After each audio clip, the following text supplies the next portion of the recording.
बचपन की कहानियों का मासूम सा हिरण अब एक खूनी राक्षस में बदल चुका है। वह अपने सींगों से इंसानों की रीढ़ की हड्डी फाड़ देता है, पूरे जंगल को इंसानों के लिए नर्क बना देता है। मगर किसी ने सोचा भी नहीं होगा कि इस भयानक त्रासदी के पीछे का असली गुनहगार कोई और नहीं बल्कि हम इंसान ही हैं। 2025 में आई बचपन की यादों को तबाह कर देने वाली यह नई फिल्म बैम्बी द रिकनिंग में आपका स्वागत है। हमारी मुख्य किरदार माँ एक्साना अपने बेटे बेंजी को लेकर दिवाली के त्योहार पर अपनी दादी मैरी के घर जा रही है। पिछले हफ्ते उसके पति साइमन ने कहा था कि वह काम के सिलसिले में बाहर जा रहा है और तब से वह गायब है। माँ सोचती है कि इस पारिवारिक मिलन के बहाने वह अपने पति से बातचीत कर पाएगी। रात गहरी हो चुकी है और वे अभी तक अपनी मंजिल तक नहीं पहुंचे हैं, लेकिन तभी उसकी नजर सड़क के बीचों बीच खड़े एक विशालकाय हिरण पर नहीं पड़ती। तेज सींगों की टक्कर से उनकी कार जोर से उछलकर सड़क के किनारे जा गिरी। माँ और बेटा को ज्यादा चोट नहीं आई, पर उन्हें खुशी मनाने का मौका भी नहीं मिला। वह विशालकाय हिरण वहां से गया नहीं, बल्कि जैसे गुस्से में हो अपने मोटे पैरों से कार को कुचलने लगा। बेचारे ड्राइवर का शरीर सीट में फंस गया था। शरीर पर पड़े उस भारी दबाव से वह दर्द से तड़पने लगा। माँ समझ गई कि कार में रुकना खतरे से खाली नहीं है। उसने तुरंत अपने बेटे के साथ खिड़की तोड़कर भागना शुरू कर दिया। जैसे तैसे माँ बेटा भागकर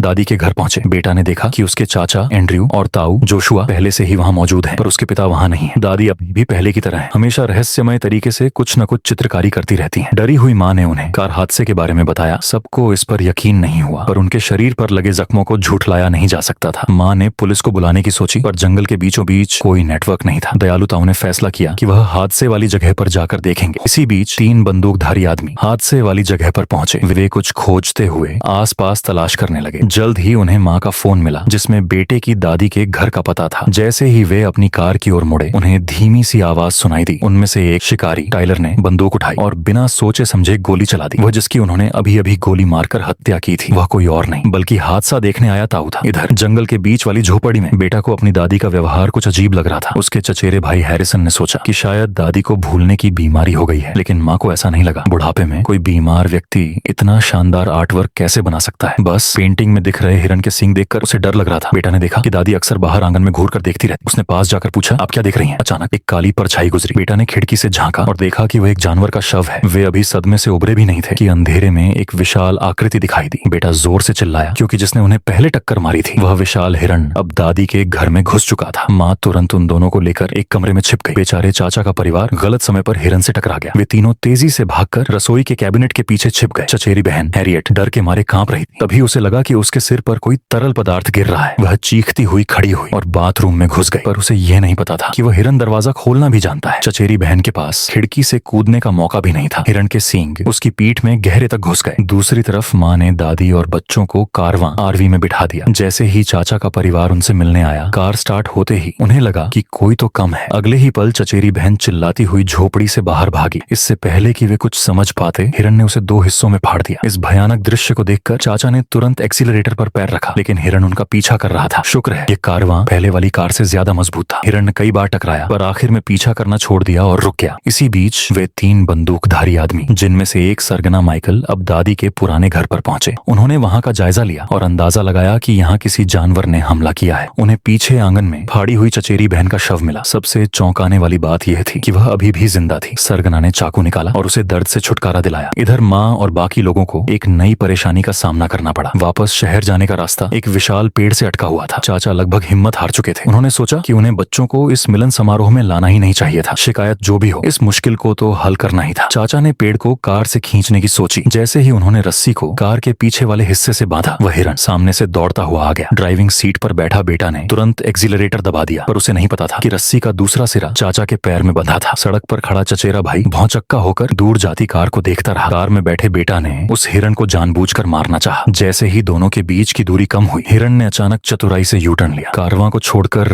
वह सड़क किनारे खड़े चचेरे भाई की ओर दौड़ा। चचेरे भाई की तो जान ही निकल गई। वह जल्दी से पलटा और छोटे से जंगल में छिप गया। उसने देखा कि हिरन शायद सूंघ कर ही अपने शिकार का पीछा करता है। चचेरे भाई ने चुपके से निकलना चाहा, लेकिन उसका पैर सूखी टहनी पर पड़ा और आवाज हो गई। लड़का मरने की सोचने लगा। उसने पूरी जान लगाकर भागना शुरू किया। उसका पैर फिसल गया और वह जानवरों के गोबर के ढेर में मुंह के बल जा गिरा। चचेरा भाई गंध को सहन करते हुए देखता है कि हिरन उसके करीब आ रहा है। उसने फिर से अपना चेहरा उस गोबर में दबा लिया। हैरानी की बात यह थी कि हिरन ने केवल सूंघा और बिना हमला किए आगे बढ़ गया। चचेरे भाई को खूनी जानवर से छुटकारा तो मिल गया, पर इसका मतलब यह नहीं था कि अब वह पूरी तरह सुरक्षित है। चारों ओर इतना अंधेरा था कि वह जंगल में भटक गया। अचानक उसे आगे से कोई आवाज सुनाई दी। ध्यान से देखने पर उसे एक कमीनी खरगोश दिखाई दी। चचेरे भाई ने गुस्से में चुपचाप सांस ली और लात मारकर उसे दूर कर दिया। पर कुछ देर बाद ही अंधेरे में से और भी खरगोश निकल आए। मुंह खोलने पर उनके नुकीले दांत दिखाई दिए। चचेरे भाई को एहसास हुआ कि कुछ गड़बड़ है। वह माफी मांगता हुआ धीरे धीरे पीछे हटने लगा, लेकिन उसका पैर जमीन पर लगे एक फंदे में फंस गया। बदकिस्मत चचेरा भाई जमीन पर गिरा और हिल नहीं सका। पता नहीं इन खरगोशों के साथ क्या हुआ था। वे सब बेहद खूंखार थे, जैसे जंगली जानवर हों। यह खूनी दृश्य पेड़ पर लगे एक कैमरे में साफ कैद हो गया। दूसरी ओर माँ ने आखिरकार कार रोक दी, क्योंकि टैंक में पेट्रोल खत्म हो गया था। वह